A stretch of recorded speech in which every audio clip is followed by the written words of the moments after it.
55th annual Rolex 24. We are green. Taylor to the inside, he's on the paint. Down to the inside, Ricky Taylor takes the lead. Beatty's got the grip, they're side by side for the lead. Ricky Taylor, Wayne Taylor Racing, and Cadillac win at Daytona.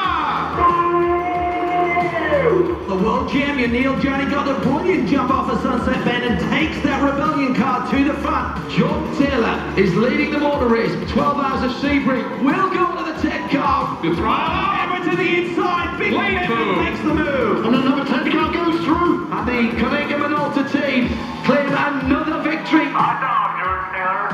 Pole sitter Ricky Taylor gets the job done, and it's side by side. He's doing everything right now. 4 straight wins by Cadillac to start the season. Curry gets very close to the wall on the exit, but gets through in a second. And as he goes down the inside into turn 2, that's an audacious manoeuvre. Brilliant move into turn 1 and through into turn 2. Joel Miller pass off the race on the restart. Magic stuff. And here comes the Wheeler Engineering car. They've lost it. The 10's gone through, and it's going to be a comfortable lead. Cadillac victory in the Chevrolet Sports Car Classic. Hot dog. Oh my goodness, side by side for the lead for the green flag. Round the outside through turn 1, Joao Barbosa. They are side by side. It's Joao Barbosa and Mustang Sampling. The 5 car takes its first win of the season. 1, 2, 3, 4 wide for a moment, and the lead changes. Steven Simpson forces his way through on the inside. Dane Cameron, 2.4 seconds is the lead. In the rain at Canadian Tire Motorsport Park, 7th straight win on the season for the Cadillac DPI. Down the outside, oh, fantastic move from Pipo Durrani. He's gone past. Now goes the driver's right, down the hill, great position. Durrani, Nissan, DPI gets their first win of the year. A remarkable story. This is a mano-a-mano battle royale, spectacular stuff. Here it is, corkscrew. Side by side for the lead, into the corkscrew. It's a classic overtaking maneuver, and Ringo van der Zande has got through. Ladies and gentlemen, stand up, whoop, holler, and clap. The VisitFlorida.com car comes home to win at Master Raceway Laguna Seca. Round the outside, 2, 3, 4 wide. Awesome stuff. The checker awaits. Nissan wins the 20th Motul Petit Le Mans. And the Cunningham Minolta team claim the 2017 IMSA WeatherTech Sports Car Championship. What a great look back.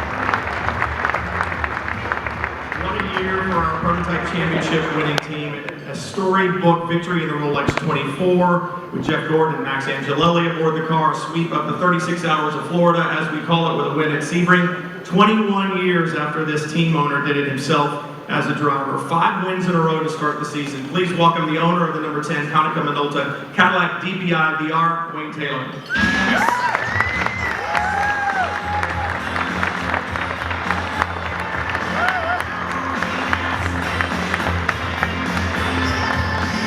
If I could just be as cool as you.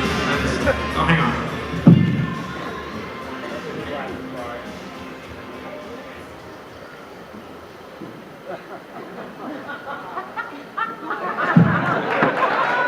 They're not the right shade of blue, but I see why you like this. This is a good tint. I like it. We can. I like that. All right, Wayne. So I gotta take these off. I mentioned this a few minutes ago, and Wayne Taylor Racing has always been about family as of late, once the boys came into their own and started driving, and I look at the racing that you've done in your career, and you won races, you won championships with Max Angelelli, who's like family, and then the boys come along, and I think about how emotional this season must have been for you. You come in, and the boys have won races together before, but now they come in and they win a championship. They win the Rolex 24 with Max in the car. Championships are always your goal, but could you have ever imagined the storybook season that you guys had? If I had said this to you 21 years ago when you won Sebring, hey, 21 years from now this is going to happen, would you have believed it?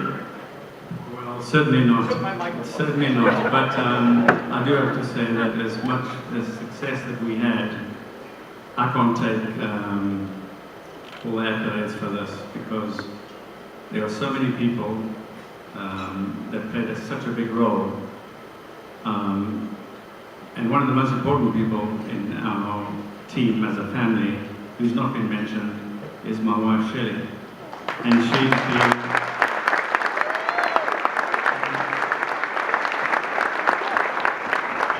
been the rock for all of us. You know, Ricky and Jordan really don't listen to me at all.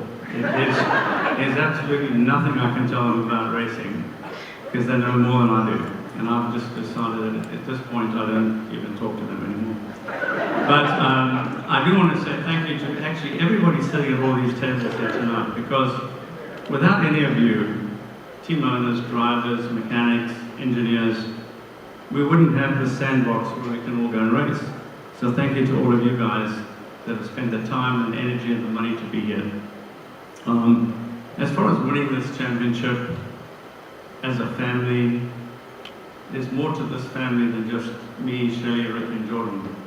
There's a family sitting right over there, and that's all my guys on my team. One of them I can just see right now because I can't see very well with these blue glasses, but Bill has been around me since 1996, I think it is. And I've never met a better group of people that are so supportive of everything that we do. And on top of all of that, the support that we get from Cadillac and GM, Johan Donation, Chris Brekus, Mark Kent, Jim Campbell, Mark Royce, is incredible. And maybe some of you don't know this, but Mark Kent was my program manager when I drove the Intrepid in 1991. And in fact, that is the only thing that I can ever tell my kids, because they don't believe anything. They don't understand anything about passing on apexes or anything. The only thing I can ever tell them is, you qualified at this last race at a 17.9. I qualified at a 14.9 20 years ago. And so they need to step up their program. But at the same time, literally, I've never had a season, a dream season like this. I think Krista has worked for me for many, many years. She's like my right hand. Wrote in my days when I was a driver that I was living the dream. You know, my racing doesn't mean anything when I drove. It really, truly doesn't mean anything. It means so much for me to see my two boys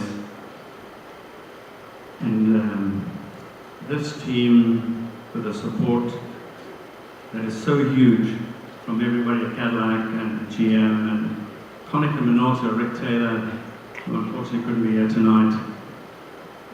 These guys have been with us for a long time, and I want to thank them all. I want to thank IMSA. I want to say something about Bo Barfield. Bo lost his house, I think most of his house during the hurricane, but he's always got a smile on his face.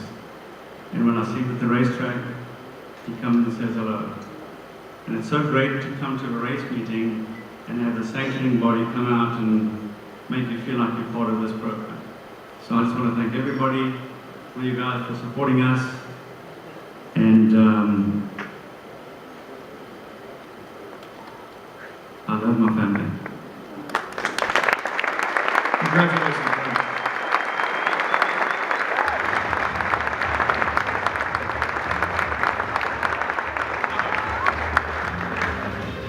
All right, we all know the stats. We've already talked about it. 5 wins, 7 podiums, and a dominating performance on their way to the Prototype Championship. It was Jordan's second title after winning the Grand Am Daytona Prototype Championship in 2013 in Wayne's Corvette Daytona Prototype with Max Angelelli as his co-driver. For Ricky, who also won the Prototype Class season-long Total Pole Award, this is a brand new experience, his first championship. We've heard a lot about winning as a family throughout this season, and now we'll hear a little bit more. Please welcome co-drivers of the number 10 Konica Minolta Cadillac DPI VR and your 2017 WeatherTech Championship Prototype Champions, Jordan Taylor and Ricky Taylor.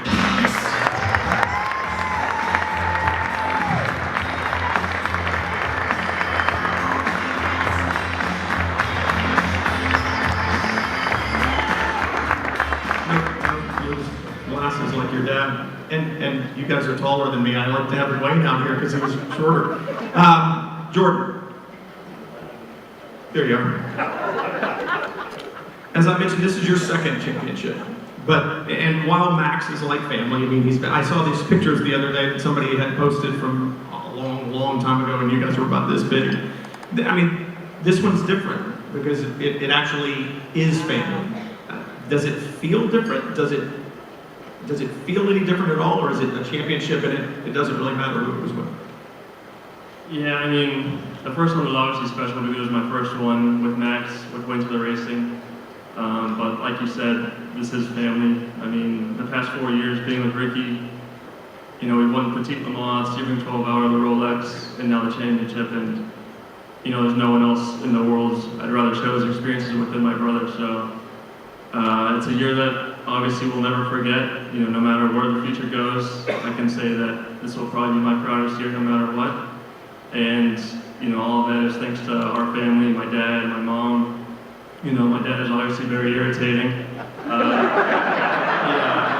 sorry he spoke for so long. And he took the microphone, which we were, like, I knew he was going to. I'm sweating profusely because we were back there just watching it unfold.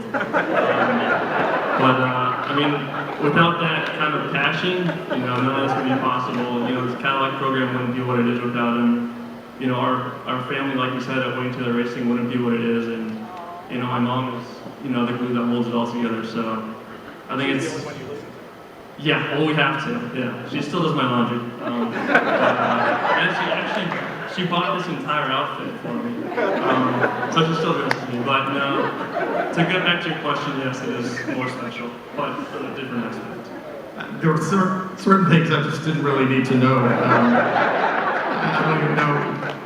I don't know where to go. Take this, I'm going to go off stage. No. And Ricky, for you, I mean, obviously the polls and all of that, and you look at it, the dominating fashion in which you guys won this championship, and Jordan talked about it, it's special because it is family, but the domination was spectacular. And he mentioned it a little bit. Are you going to look back on this championship? Yeah, it's your first one, but are you going to look back on it and kind of look at it as maybe the turning point in your career? You got the championship, you did it in dominant fashion, and I think it really shone the light not only on the program, but you two as drivers.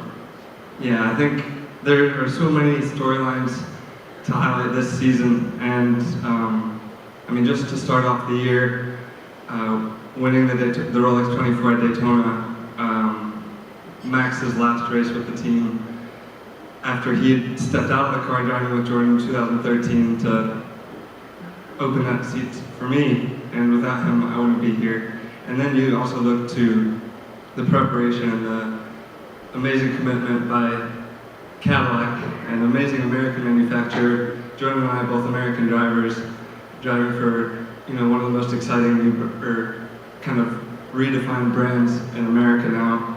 And to win right off the bat there at Daytona, Sebring, to go on for the first 5 was just amazing. And then in your career, you never get those opportunities to be in a situation to win those races, and then to have everybody take advantage of those situations, and for us to actually win those races and to have so much fun doing it with amazing partners like Konica Minolta, who, you know, aren't just, you know, redefining people's businesses, they're also, you know, redefining our lives and giving us a place to race. And on top of all that, racing with Jordan.